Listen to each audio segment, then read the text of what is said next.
Blessed and happy Sunday to all of you, my dear friends, my dear brothers and sisters, my dear good people of God, faithful followers of the Daily Gospel Reflection with Father Jack, my dear kababayans. Today is the 5th day of May 2024, and today is the 6 weeks after the Paschal Mystery, the 6th Sunday of Easter Year B. Today's Gospel is from the beautiful and the wonderful account of the Gospel of John, chapter 15, verses 9 to 17. I was deeply moved by the line of today's gospel. It says, and I quote, I have said these things to you so that my joy may be in you and that your joy may be complete. End of the quote.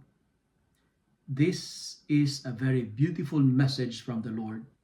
Jesus wanted us to be filled with joy, and he said, so that your joy may be complete. And what is the joy that God wants to share with us? Jesus would like to share the love that he received from the Father. Jesus received that joy. Jesus received that love, and he would like to share it with us. Because Jesus rejoices in the love of his Father. As the Father has loved me, so I have loved you. Abide in my love, says the Lord. It's very clear that the source of his joy, the source of Jesus' joy, is the love of the Father. My dear friends, my dear brothers and sisters, it's good to ask ourselves this day, where do you get your joy? Where do you locate your joy? What brings you joy? What is the source of your joy? By the way, there is a big difference between joy and happiness. Happiness is a reaction. It is a reaction to something great. But joy is the product of someone great. Happiness is earthly, but joy is moral, heavenly, and product of spiritual lifestyle. Joy, therefore, is rooted in God. Happiness is temporary, but joy is long-lasting. And here, Jesus said, I am going to share this joy to you so that your joy may be complete. Jesus would like to share that joy. My dear friends, my dear brothers and sisters, our joy will be incomplete if it is not come from the Lord. That's why we are challenged today to share the love of God. And how to do that? The gospel is very clear. And Jesus said, love one another. Let others be the recipient of God's love. Love one another. This statement is a command. This is not open to negotiation. This is not an option. This is not a piece of advice. But this is a command. If we love God, we should follow his commandments. If we wanted to experience lasting joy, love one another, abide in God, follow his commandments. You know what, my dear friends?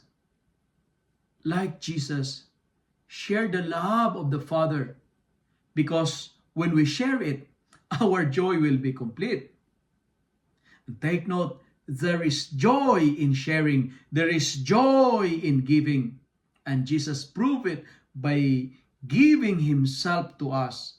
He laid down his life for us. He offered himself on the cross. Today, whatever goods you receive, share it with others. Love others. In our first reading, God is joyful because he shows no partiality. God transcends human boundaries. There is no partiality in God. And Peter experienced the outpouring of the Holy Spirit even to the Gentiles. The outpouring of the gifts of the Holy Spirit even to the non-believers. My dear friends, our first reading for today is reminding me and you that there is joy in recognizing the giftedness of others. And on the other hand, life will be miserable if we exalt partisanship.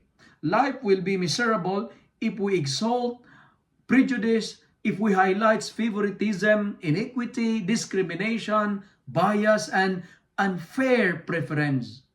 Remember, there is no partiality in God because there is joy in being fair to everybody. Friends, brothers and sisters, like Jesus, show no partiality today. And our second reading is reminding me and you that the commandment of God is not a burdensome. To love others, this is not a burden. This is not a problem. And God makes it clear in our second reading for today. The commandment of God is not burdensome. To love others is to experience joy. To share the love of God is to be set free from stress, to be set free from fatigue, to be set free from worries of life. Because love is the fulfillment of the commandment. Friends, if you love God, follow His commandments. If you love God, abide in Him, and your joy will be complete. And finally, our gospel challenges us to remain in God's love, to stay where the source of joy is. Because if we choose to remain in God's love, if we decide to share this love we receive from Him to others, we will be rewarded of the following. Number one, if we follow God's commandments, if we love one another, as I keep on repeating in this reflection, our joy will be complete. Because joy is the product of love. If love disappears, that's very dangerous because we will turn into monster. If love disappears, people will become monsters.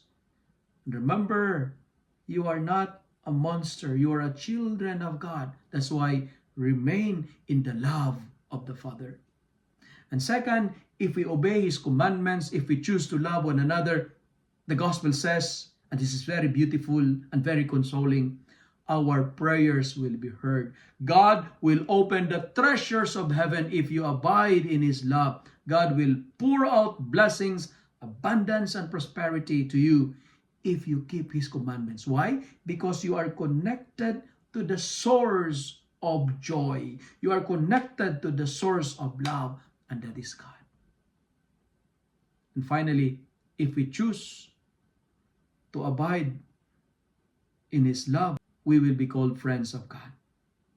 We are not servants who works for salary, who works for income, who works for payment, but we are God's friends, and this is beautiful. We are friends of God. And friends, we give ourselves without expectation, freely. Friends, brothers and sisters, Jesus said today, I have called you my friends because I have made known to you everything what I have heard from the Father. If you love and like this reflection, kindly share it with your friends, share it with your family, make the Word of God viral so that many will be blessed. Amen.